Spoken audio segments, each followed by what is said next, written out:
Welcome to the school of sexuality. Let's talk about our values, gender equality. Everyone has a body, but no two are the same. Respect, consent, my body is my body. Respect, consent, your body is your body. This is the school of sexuality. Expression. Expression is something that we project to the outside world. It's a way for us to communicate who we are, our emotions, our thoughts, our passions, and so much more. There are so many ways that all of us express ourselves, like through emotional expression. When we outwardly express our emotions, it's through things like body language. We also use communication to express ourselves by telling people our thoughts or our feelings. We also all expressed care for others through affection or acts of kindness. Some people choose to express themselves through art, sports, writing, clothing, hair, or how they choose to have a body. The way a person chooses to express themselves is a very personal thing. And unfortunately, many people face judgment from others when they try to freely express who they are. This is because we face a very common social construct, which means an idea or a belief that the larger society has created and isn't grounded in reality. The social construct we face that makes it difficult for some people to express themselves in an authentic way is called gender roles. What do you call an expert fisherman? A masturbator. Gender roles are society's expectations on how we should act, speak, dress, groom, or conduct ourselves, all based on the sex we are assigned at birth. These are things like women should look pretty and wear makeup or dresses, and that they should only participate in activities like singing or dancing, and that men should have big muscles and only wear masculine clothing and participate in activities like football. Now, there's nothing wrong with these things, especially if you choose to do them freely. But when it becomes a problem is when a person doesn't fit perfectly into that feminine or masculine box. What if a person who identifies as male wants to do ballet or wants to wear a skirt? And what if a person who identifies as female wants to play football or wear a suit? Now, think back to that flower and box activity and some of the names that people get called when they don't fit perfectly into one of two of these boxes. Now, imagine being a person who doesn't feel like either one of these genders.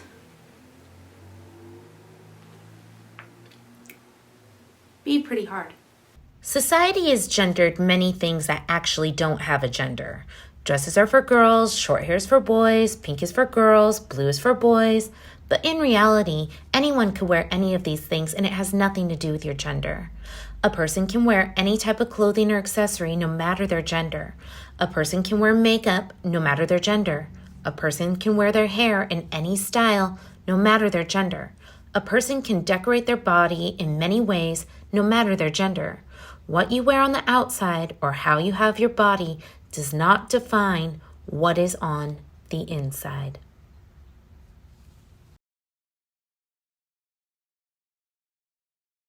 One form of expression that is often misunderstood is drag.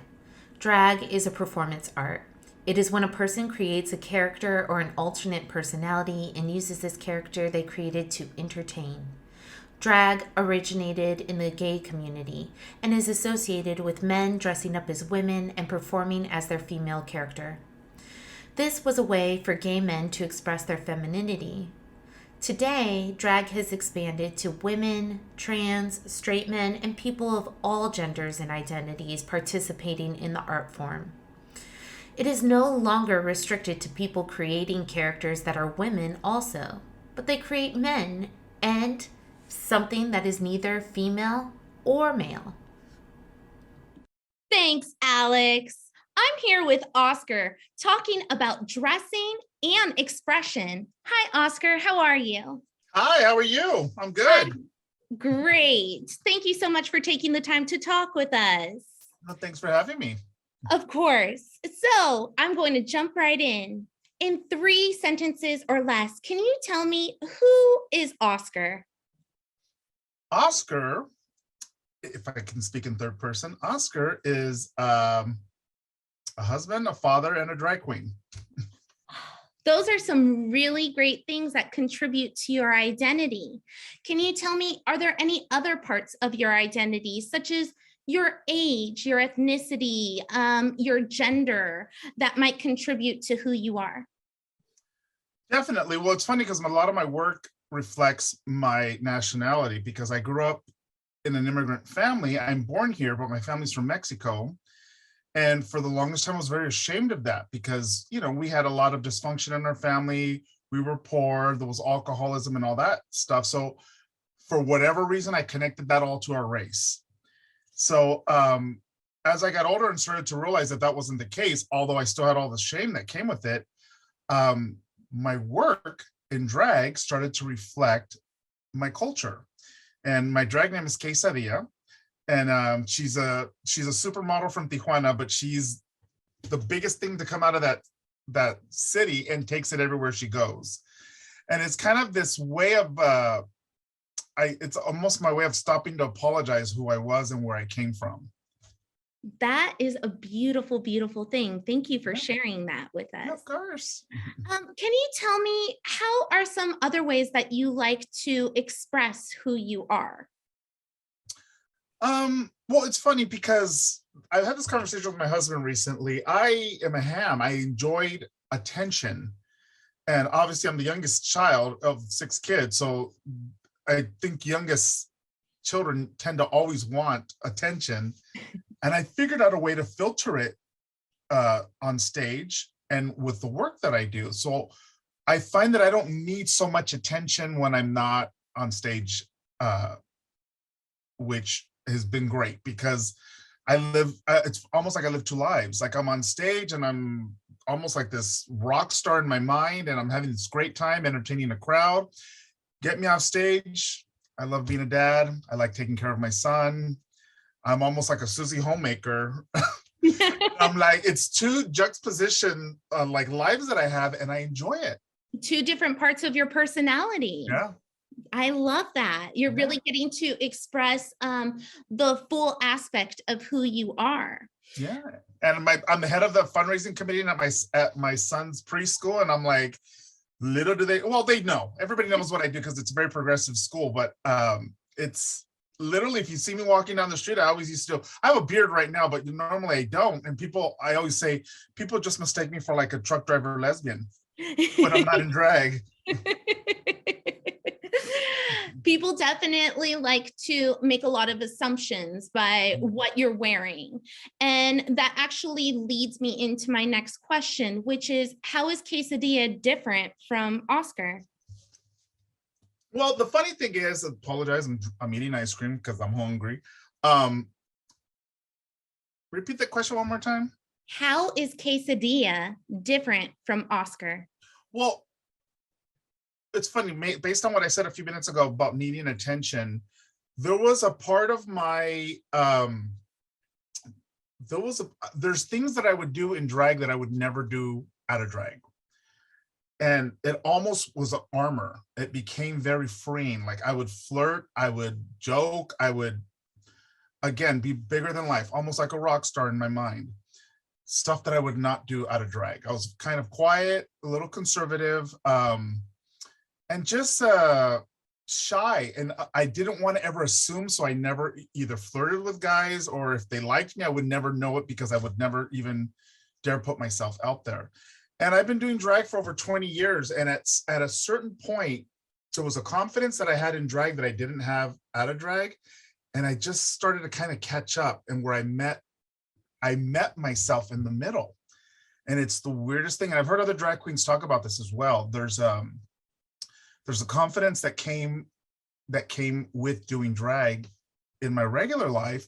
And it's almost like I caught up is the best way that I'm able to describe it. I caught up and you know, and it's a quiet confidence. I'm not out there like trying to save the world or making people laugh on a daily basis, but I'm out there just living my life. Well, that's such a beautiful intro into my next question, which is, would you consider quesadilla to be a part of your identity? Yes. Yes and no. Yes, because it's so much of what I do, and it's everywhere around me. This is my office, and I have pictures of everything that I do, of experiences that I've had. And I for the longest time, when I was early on, I would say I was happy to just talk about what I was doing rather than who I was. Mm-hmm. And that stopped. There's no I almost started to resent quesadilla, if that makes any sense. And then I stopped resenting her. I just appreciate what I do now. But I'm sorry, repeat the question one more time. I'm sorry. Would you consider quesadilla to be a part of your identity? Part of my identity. Not as much as it used to, just because my identity, like anything, you evolve, and my identity has become more husband and father, and which I enjoy, and it's not without its challenges, because I have a 5-year-old son right now, and he's extremely challenging and very stubborn, and I'm like, who is this kid? But I also watch him. He cracks me up. He's a little ham, the same way that I was. Seeing yourself in him. Oh yeah, big time. Big time. But my identity quesadilla used to be very much a part of my identity, and now it's just it's almost like on the back burner now. I completely understand that, because what a lot of people don't understand is drag is an art form. Mm-hmm. Drag is another personality, and it's almost very hard to disconnect who you are from creating this whole new personality that you are developing and putting all of your dreams, whatever you would love to be outside of your body. You're creating a whole nother character. So it's almost hard to disconnect who you are from this character that you created, but at the same time, you are not that character that you created. And that's a very great explanation of that, because it's like I said in the beginning, it was very much of my identity, because I almost didn't know who I was. Mm-hmm. And once I started to figure out what's the differentiation of me and my character, it became very clear that this is just something that I do and something that I enjoy doing. I enjoy the laughter that I bring to people. But it is definitely not, it's not my full identity. Yeah. Definitely. And the funny thing about the question, even what you're saying, is because a lot of times I do Tupperware parties in drag in people's homes. So I'm a unicorn in people's living rooms oftentimes, because I'm doing these for soccer moms, people who aren't in my community necessarily. And they'll ask questions. And in the beginning, I didn't even know how to answer it, because people would say, are you a cross-dresser? Do you, and the question would be, I know what they were trying to ask me, but they would ask me, do you dress like this in your regular life? And I'd always giggle or chuckle. I'm like, no, I don't identify. I'm not trans. I'm a gay man who is an actor, performer, and this is just the way that I express what it's my art form. And that in itself is already, you're adding all the different layers to your identity that you've started off with. We're taking a look at the fact that you're gay, Mhm. You have your male, you have that you are a father, you have that you are in drag. And a lot of people want to create that into one, but they're all separate. Yeah, They're separate that do create you, but exactly. And that doesn't define you. the funny thing is, oftentimes people ask me, how do I refer to you? Should I say her or him, or I answer to all of the above. I don't identify, like, my pronouns are not her or she, but I'm not offended if people call me those things. You know what I mean? And when I'm in drag, I always tell people, just call me her, just call me she.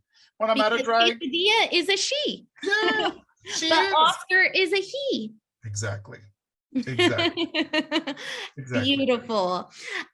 Okay, so just any last words that you have for our students? I think you've covered all of this so beautifully, Oscar.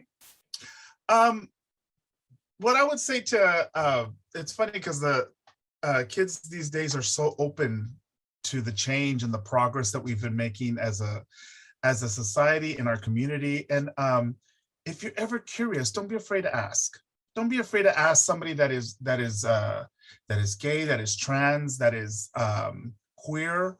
Don't be afraid to go have a conversation with them and ask them how they're doing. Ask them about their life, because I think my own internal homophobia came from not understanding and not knowing.